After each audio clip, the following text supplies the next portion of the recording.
तो हम नीट की परीक्षा में जिस धांधली की बात हो रही है उस मुद्दे को भी टटोलने की कोशिश करेंगे, उसके सवाल कितने गंभीर है उसे दर्शकों के सामने रखने की कोशिश करेंगे। तो नीट की परीक्षा, इसका रिजल्ट आना था 14 जून को, लेकिन आ गया 4 जून को, उस दिन जिस दिन भारत में लोकसभा चुनाव के नतीजे सामने आए।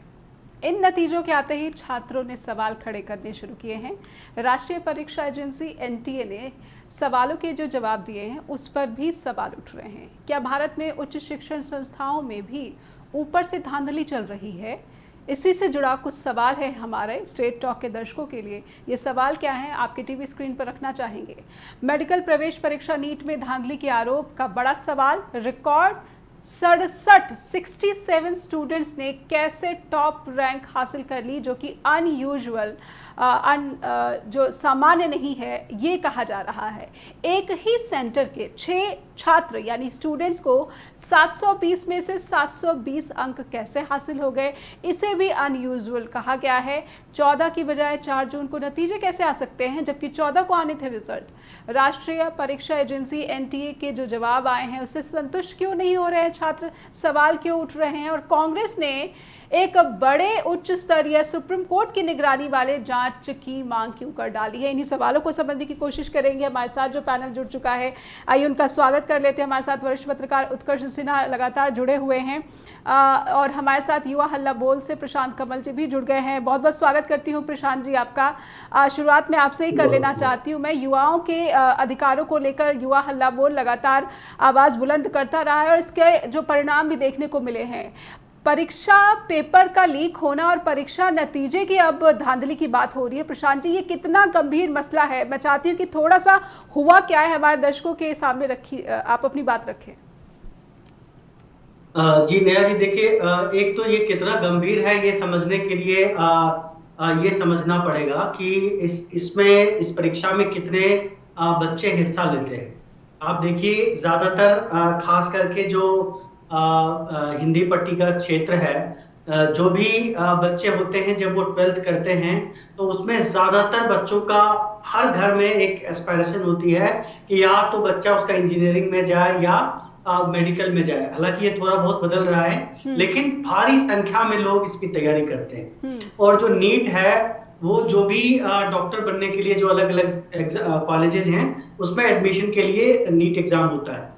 और उसमें आप देखिए, इस साल 24 लाख बच्चे बैठे थे। और ऐसे एग्जाम के लिए जिसके लिए लोग कई बार जो है ड्रॉप लेकर के 3-3 साल 2-2 साल तैयारी करते हैं और कोटा जैसे शहर में जाकर के रहते हैं और अपनी जमा पूंजी खर्च करते हैं और 15-15 घंटे बच्चे पढ़ाई करते हैं। और जब वो फिर इस तरह से एग्जाम देते हैं तो उसमें कुछ ना कुछ धांधली निकल आती है। तो सोचिए ये कितना गंभीर मसला है और कितना इसका असर जो है छात्रों पर, उनके माँ बाप पर और पूरे एक तरह से समझिए कि पूरे सोसाइटी पर कितना इसका असर पड़ता है। इतना ज्यादा असर पड़ता है कि आपने देखा होगा, अभी एक खबर आई थी कुछ दिन पहले, एक दिन हुआ है, जिसमें कोटा में एक बच्ची ने छलांग लगाकर जान दे दी। उसने भी ये नीट का एग्जाम दिया था। तो मतलब इसकी संख्या जो है छात्रों की बहुत ज्यादा होती है और हर एग्जाम में जो इस तरह की धांधली और पेपर लीक के मामले आ जाते हैं, इससे एक पूरे सिस्टम पर से बच्चों का विश्वास उठता है। एनटीए की तरफ से जो जवाब आया, प्रशांत जी, इन सवालों पर एनटीए की तरफ से जो जवाब आया है, वो जवाब क्यों छात्रों के सवालों को संतुष्ट नहीं कर पा रहा है? देखिए, सबसे पहले तो मुझे ये एक चीज समझ नहीं आती है कि अपने देश में ये कौन सा एक नई परंपरा चल पड़ी है कि कोई भी संस्था हो, कोई भी जिम्मेदार व्यक्ति हो, वो अपने जो स्टेक होल्डर्स है उससे बात करना बंद कर दिया।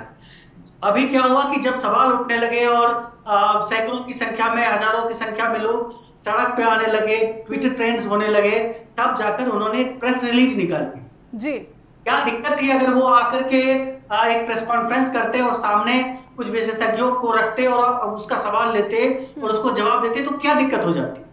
अगर इतना बड़ा एग्जाम है, इतने लोगों की जिंदगी स्टेक पर लगी है, तो जो एनटीए के अधिकारी हैं वो प्रेस कॉन्फ्रेंस क्यों नहीं कर सकते हैं?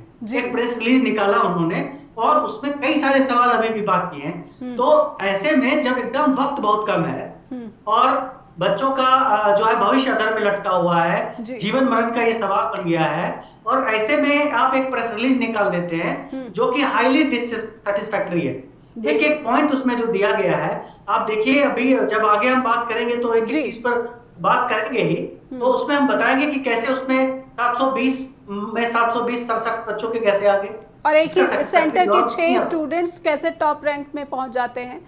उत्कर्ष जी से भी समझ लेना चाहूँगी।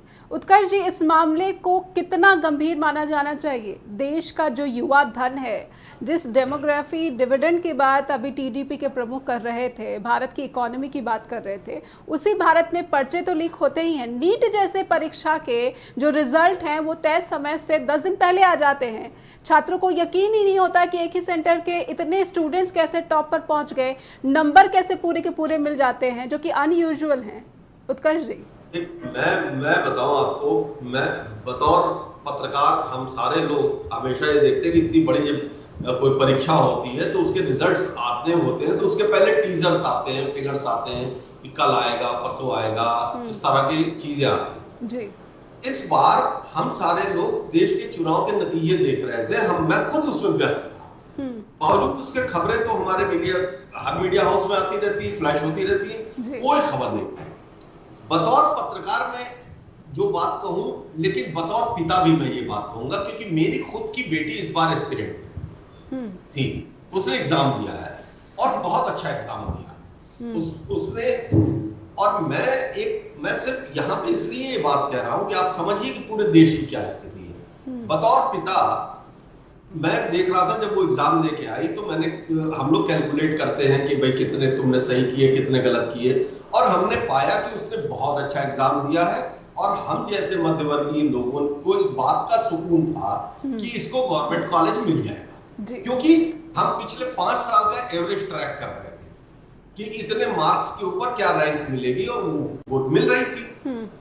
अचानक उस दिन मैं डिबेट में था, रिजल्ट्स की एनालिसिस कर रहा था, और उस वक्त ये खबर आई, मेरे पास मैसेज आया कि रिजल्ट आ गया है और ये है। उतने ही नंबर पे जिस पे मैं कैलकुलेट कर रहा था कि उसको 18,000 के आसपास की रैंक मिलेगी, 75,000 रैंक मिली। 18,000 और 75,000 में बहुत बड़ा गैप है जी। फिर खबरों से फ्री होने के बाद जब हमने देखना शुरू किया तो एक ही रोल नंबर सीरीज के टॉपर्स दिखाई देने लगे। और सबसे अद्भुत बात जब ये हुई कि नीट के एग्जाम में देखिए माइनस मार्किंग होती है, एक क्वेश्चन गलत होने का मतलब 4 नंबर कम होते हैं। तो ऐसे में 719 कैसे हो सकता है, 718 कैसे हो सकता है, 720 होगा, 716 होगा, बीच में तो कोई। तब एनटीए ने स्पष्टीकरण दिया 2 लाइन का कि हमने ग्रेस मार्क दिए। ग्रेस मार्क हम सारे लोगों के जीवन में हमें पता है कि ग्रेस मार्क इसलिए नहीं मिलते हैं कि आप टॉप कर रहे हैं और आपको टॉप कराने दिया जाए। ग्रेस मार्क होता था बोर्ड के एग्जाम्स में या स्कूल के एग्जाम्स में कि आप एक आध नंबर से अगर कोई बच्चा किसी वजह से रुक गया। यहाँ पर उन्होंने कहा कि टाइम कम हो गया था, इसी वजह से लेट हुआ एग्जाम। इस चीज को, पॉइंट को समझना बहुत जरूरी है। उन्होंने ये लॉजिक दिया कि टाइम लेट हो गया था एग्जाम, इसलिए हमने बात की एक्सपर्ट से। तो जो इस तरह के एग्जाम होते हैं उसमें टाइम का चक्कर नहीं होता है, क्योंकि वो जो शेड्यूलिंग होती है कंप्यूटर में, अगर 3 घंटे 20 मिनट का पेपर है तो वो क्लॉक उस मिनट से चलना शुरू होगी जब आप पेपर ऑन करेंगे, भले ही आप 10 मिनट बाद ऑन करें। और 3 घंटा 20 मिनट तो सबको मिलेगा जी। तो 3 घंटा 20 मिनट अगर सबको मिल रहा है तो उसमें ग्रेस मार्क का रास्ता क्यों? और मैं आपको बताऊं कि 350-355 नंबर पाने वाले बच्चे आज की तारीख 650-655 पाने वाले बेचारे बच्चे इस बात से कंफर्म नहीं है, एश्योर नहीं है कि उनको कोई अच्छा गवर्नमेंट कॉलेज मिलेगा, जबकि पहले होता जी। कहीं ना कहीं बहुत ही आखिरी लाइन लेट मी कंक्लूड जी जी। आखिरी लाइन ये है कि सबसे बड़ी बात सरकार की तरफ से, ये नीट का जब एग्जाम हुआ था ना तब भी पेपर लीक की बात आई थी, सरकार चुप रही जी। आज 2 दिन से इसके ऊपर इतना क्योस बना हुआ है मगर किसी जिम्मेदार सरकारी अधिकारी ने, अभी सरकार तो मान लीजिए नहीं बनी, पॉलिटिकल गवर्नमेंट नहीं बनी, बट पॉलिटिकल गवर्नमेंट बनाने वाली पार्टी के किसी लीडर ने इस कंसर्न को अब तक नहीं बोला है। ये बहुत खराब।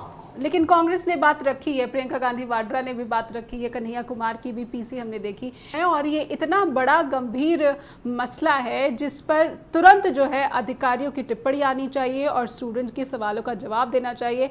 लेकिन भारत जैसे एक बड़े लोकतांत्रिक देश में सवालों जवाबों का जो सिलसिला है, प्रेस कॉन्फ्रेंस का जो सिलसिला है, उसमें एक भारी जो है पतन देखने को मिला है। और हमारे साथ इस मुद्दे पर लगातार जुड़े हुए हैं उत्कर्ष सिन्हा और प्रशांत कमल, और हम समझने की कोशिश कर रहे हैं कि नीट के नतीजों पर धांधली और क्या इससे इस सवाल को सुलझाने की या फिर स्टूडेंट की नाराज़गी को दूर करने की कोशिशें भी हो रही हैं या फिर इन सब की अनदेखी हो रही है। प्रशांत कमल हमारे साथ युवा हल्ला बोल से जुड़े हुए हैं। प्रशांत जी, अब इस मसले को किस तरह से आगे आप बढ़ाने की तैयारी कर रहे हैं, क्योंकि मसला छात्रों के भविष्य से जुड़ा हुआ है, जैसा कि उत्कर्ष जी ने सामने रखा है कि अब अपनी बेटी के जो एडमिशन की बात कर रहे थे, किसी भी पिता के लिए ये जो पूरी परिस्थिति है जिसपे पूरा परिवार साथ देता है अपने बच्चे के भविष्य को संवारने में, ये बहुत बड़ी निराशा की स्थिति है। प्रशांत जी अनम्यूट कर ले।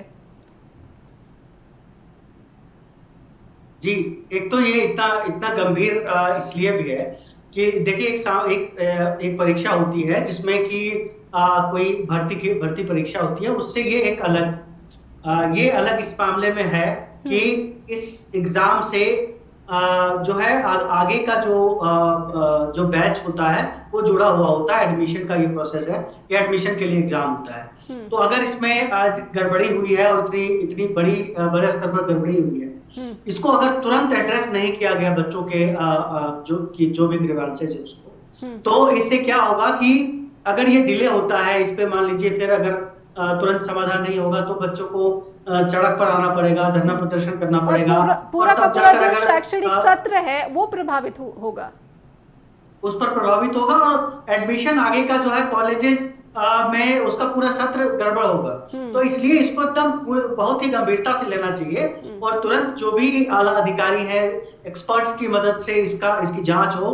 और देखिए अभी जो सर बता रहे थे कि ग्रेस मार्क्स दिया गया है, ये ग्रेस मार्क्स पहले तो ये एकदम गड़बड़ है कि भाई इतना बड़ा स्केल पर जब एग्जाम हो रहा है तो आपने ये देरी क्यों होने दी, पहली बात। और देरी होने दी तो उसका भुगतान बच्चे क्यों करें?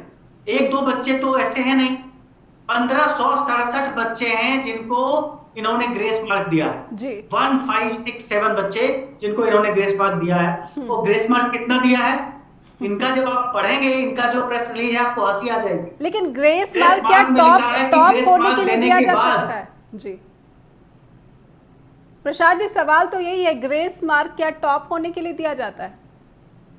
और ये एक 2018 में एक लॉ एग्जाम के लिए एक सुप्रीम कोर्ट का फैसला आया था जिसमें देरी होने की वजह से जो है उन्होंने कहा था कि ग्रेस मार्क देना चाहिए। वो एक अलग मसला था, अलग कॉन्टेक्स्ट था, उसको आप लेकर के हर चीज में अप्लाई नहीं कर सकते हैं। तो एक तो ग्रेस मार्क दिया गया और इनके जवाब में ये लिखा हुआ है कि इन्होंने -20 से, यानी इनके ग्रेस देने के बाद -20 से लेकर के 720 मार्क्स तक लोगों के आए। अब मुझे ये समझ नहीं आ रहा है कि इन्होंने किसी बच्चे को कितना ग्रेस मार्क दिया कि उसके -20 आ गए। मतलब ये तो बिजार है। इसका आंसर देख करके हंसी आ रही है कि क्या रिप्लाई किया है आपने जी। तो इसकी पूरी तरीके से इसकी जांच हो और एकदम सही मांग है जो कांग्रेस पार्टी ने और हम लोगों ने भी उठाया है। हमने कहा है भाई इसकी तुरंत सुप्रीम कोर्ट मॉनिटर्ड जांच हो और टाइम फ्रेम में हो, ये नहीं कि अनंत काल तक की जांच चलती रहे। तुरंत जो है ग्रीवेंसेस को सुना जाए और जो भी समस्या है उसको दूर किया जाए। जी उत्कर्ष जी, एनटीए जैसी जो संस्थाएं हैं इसकी अकाउंटेबिलिटी कैसे सुनिश्चित हो, इसके लिए क्या प्रयास किए जा सकते हैं, किए जाने चाहिए? देखिए एनटीए के ऊपर सवाल पहली बार नहीं लगा, इस बार तो बहुत ब्लंडर हो गया। लेकिन एनटीए तो सवालों के घेरे में थी ही। तमिलनाडु सरकार लगातार कह रही थी कि हम इस व्यवस्था से संतुष्ट नहीं है। दूसरी कई सरकारें कह रही थी कि इसकी वजह से हमारे बच्चों को नुकसान हो रहा है। जी ये पूरा एक इस तरह की जो व्यवस्था बनी है ना, ये करप्शन का एक पूरा मैकेनिज्म डेवलप किया गया है, सेंट्रलाइज। ऐसी एजेंसियां वहां पर सब कुछ वैसे ही हो रहा है।